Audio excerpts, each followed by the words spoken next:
Hello hi everyone. உங்கள் பாதங்களில் தெரியும் சில சின்ன சின்ன அறிகுறிகள் லிவர் பாதிப்புக்கான பெரிய வார்னிங்காக இருக்கலாம். அதை நிறைய பேர் கவனிக்கவே மாட்டாங்க. இன்னைக்கு அந்த முக்கியமான சயின்ஸ் என்னன்னு பார்க்கலாம். வாங்க வீடியோவை ஆரம்பிக்கலாம். நண்பர்களே, வீடியோ ஆரம்பிக்கிறதுக்கு முன்னாடி ஒரு விஷயம் சொல்லிக்கிறேன். இங்கே சொல்ல போகிற எல்லா அறிகுறிகளும் ஒரு சின்ன ஹிண்ட் மாதிரி தான். அதாவது உங்கள் லிவரில் ஏதாவது பிரச்சனை இருக்கலான்னு சிக்னல் கொடுக்கும்.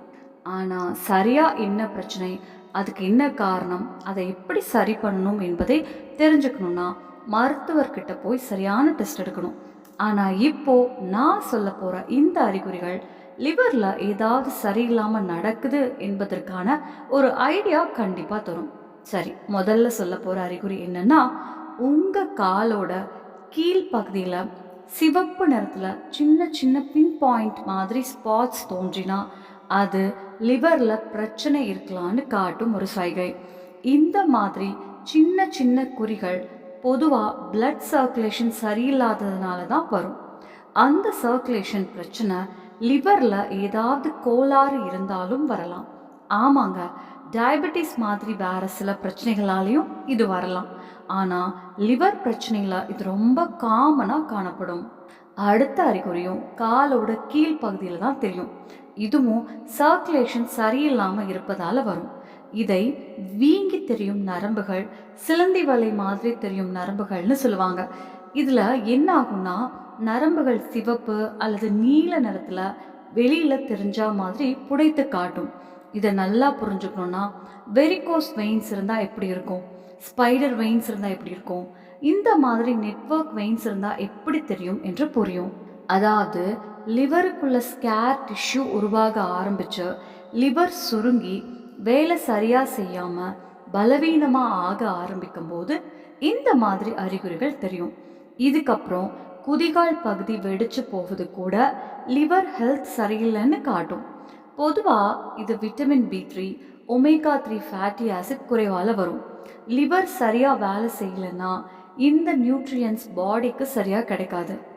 அதனால் பாதம் உலர்ந்து வெடிக்க ஆரம்பிக்கும்.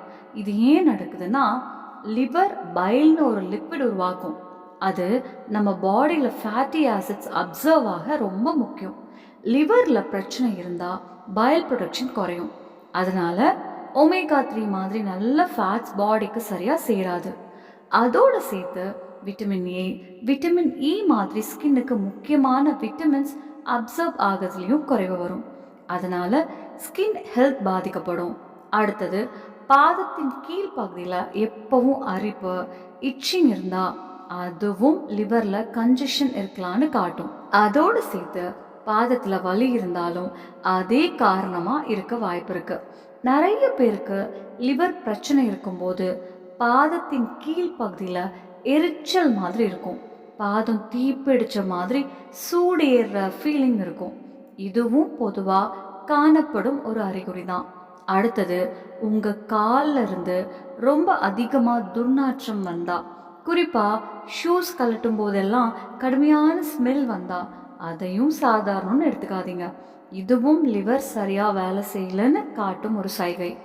ஏன்னா நம்ம பாடியில் உருவாகிற தேவையில்லாத கழிவுகள், நச்சுக்கள் எல்லாத்தையும் வெளியேற்றுற வேலையை லிவர் செய்கிறது. லிவர் பலவீனமாக இருந்தால் அந்த கழிவுகள் பாடியிலேருந்து சரியாக வெளியேறாது. அப்புறம் அவை ஸ்கின் வழியாக வெளியே வர ஆரம்பிக்கும். நம்ம கால்கள் பாடியில் கீழே இருக்கிற பகுதி, அதனால அந்த கழிவுகள் அங்கே சேர வாய்ப்பதிகம். அதனால தான் காலில் இருந்து துர்நாற்றம் வர ஆரம்பிக்கலாம். இதோட சேர்த்து அழுத்தினா குழி விழும் மாதிரி வீக்கம் வந்தாலும் கவனிக்கணும். இதுவும் லிவர் மோசமாக பாதிக்கப்பட்டிருக்கு என்பதற்கான காமன் அறிகுறி. அதாவது காலில் வீக்கம் இருக்கும், அந்த இடத்த கையில் அழுத்தினா கொஞ்ச நேரம் புளி மாதிரி இருக்கும், பிறகு மெதுவாக பழைய நிலைக்கு திரும்பும். இந்த மாதிரி வீக்கம் வந்தால் கூட அதை கவனிக்காமல் விட்டுறாதீங்க. கடைசியாக உங்கள் நகத்தோட அடிப்பகுதியில் வெள்ளை நிறத்தில் பிறை நிலா மாதிரி ஒரு பகுதி தெரிஞ்சால் அதுவும் லிவர் ஹெல்த் சரியில்லைன்னு காட்டலாம். இதுவும் சர்க்குலேஷன் சரியில்லாததால் வரக்கூடிய ஒரு அறிகுறி தான். இப்போது கேள்வி என்னன்னா, லிவர் ஏன் கெடுக்கிறது, ஏன் பிரச்சனை வருகிறது? இதுக்கு நிறைய காரணங்கள் இருக்குது. முதல்ல சில மருந்துகள் லிவருக்கு ஒத்துக்காம பாதிப்பு தரலாம். அதுக்கப்புறம் அதிகமாக மது குடிப்பது கூட லிவரை கெடுக்கும். சரியான சாப்பாடு சாப்பிடாம, காய்கறி சாப்பிடாம, நல்ல உணவுகளை தவிர்த்து ஜங்க் ஃபுட் அதிகமாக சாப்பிட்டாலும் அது லிவருக்கு நச்சு மாதிரி வேலை செய்யும்.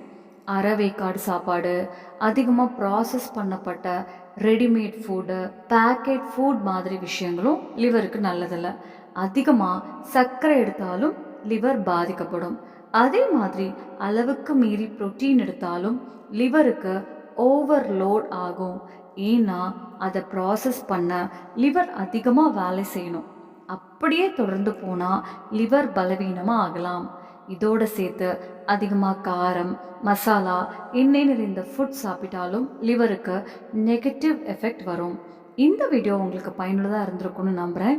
இங்கே சொன்ன விஷயங்கள் லிவர் பிரச்சனையை சீக்கிரம் கவனிக்கவும் சரியான நேரத்தில் பார்த்து கொள்ளவும் உதவும். வீடியோ பிடிச்சிருந்தா ஒரு லைக் பண்ணுங்கள். சேனலுக்கு புதியவராக இருந்தால் நம்ம டெய்லி ஆன் சேனலையும் சப்ஸ்கிரைப் பண்ணுங்கள். பெல் ஐக்கானையும் ப்ரெஸ் பண்ணுங்கள். அப்போ தான் அடுத்தடுத்து வரும் வீடியோக்கள் உடனுக்குடன் உங்களுக்கு வரும். சரி நண்பர்களே, இப்போது நான் கிளம்புறேன். மறுபடியும் இன்னொரு நல்ல வீடியோவில் சந்திப்போம். அது வரைக்கும் உங்களை நல்லா பார்த்துக்கோங்க. சந்தோஷமாக இருங்க. தினமும் புதுசாக ஏதாவது கற்றுக்கிட்டே இருங்க. நன்றி. நம்ம சேனல்ல பிடிச்சிருச்சுன்னா லைக் பண்ணுங்க, ஷேர் பண்ணுங்க, சப்ஸ்கிரைப் பண்ணுங்க. நன்றி.